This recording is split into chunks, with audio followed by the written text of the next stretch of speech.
ازيكم؟ تعالوا نعمل حلا سريع وبارد لعشاق الشوكولاتة، ودخل علينا بقى الحر خلاص، وعاوزين حاجات حلوة وتكون باردة، فده مناسب ليكم جدا.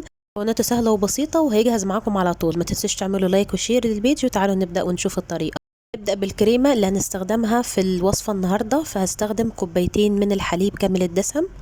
هنضيفهم الأول في كسرولة، وبعدين هضيف عليهم نص كوبايه من السكر. السكر في الوصفه دي بيرجع لكم انتوا، فانتوا تدوقوا وتشوفوا النسبه اللي بتحبوها فيه.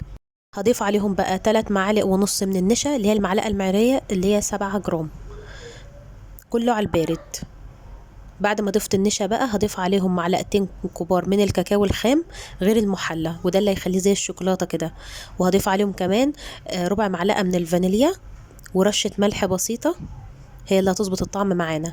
هنقلب المكونات دي الاول على البارد كده، علشان النشا والسكر على البارد الاول، وبعدين هنرفعهم على النار، ونكون موطين النار تحت المتوسطة علشان الخليط ده ما يتحرقش مننا ويديله كده ريحة مش حلوة. مع التقليب المستمر لحد ما الخليط ده يربط معانا، بيبقى بالشكل ده عامل زي الشوكولاتة. بعدين هضيف عليه بقى معلقة من الزبدة، بالظبط معلقة واحدة بس، وعلبة من القشطة 75 جرام. القشطة بقى هنا هتدي طعم كريمي وحلو جدا وغني.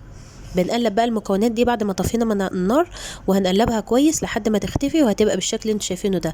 خليط شوكولاته هو يتاكل لوحده كده اصلا من بدون اي اضافات معاه. كده جهزنا الكريمه. معايا بقى بسكوت الوافل ده، او اي نوع بسكوت شاي انتوا بتحبوه او موجود عندكم، ومعايا نص كوبايه من الحليب. طبعا البسكوت اللي معايا ده انا جربت ان انا ابله واحط كده في الصينيه، لقيته ان هو سريع يعني امتصاص الحليب، فحطيته في الصينيه من تحت زي ما انتوا شايفين، وبعدين بقيت احط الحليب عليه بالفرشه. المهم هنسقسق البسكوت في الحليب وهنرصصه كويس من تحت، وبعدين هنحط عليه طبقة من كريمة الشوكولاتة اللي احنا عملناها دي، ونسويه كويس من فوق. وبعدين هنحط برضو طبقة من البسكوت. فاحنا كده هنشتغل ايه، طبقة بسكوت وطبقة من كريمة الشوكولاتة اللي احنا حطيناها. ممكن تفرموا البسكوت وممكن تحطوه سليم زي ما انا عاملة كده، لحد بقى ما خلصت كل الطبقات بالشكل اللي انتوا شايفينه ده، وسويتها كويس علشان تطلع القطعة حلوة معانا. بس هحط شويه من كريمه الشوكولاته على الوش وهسويها كويس.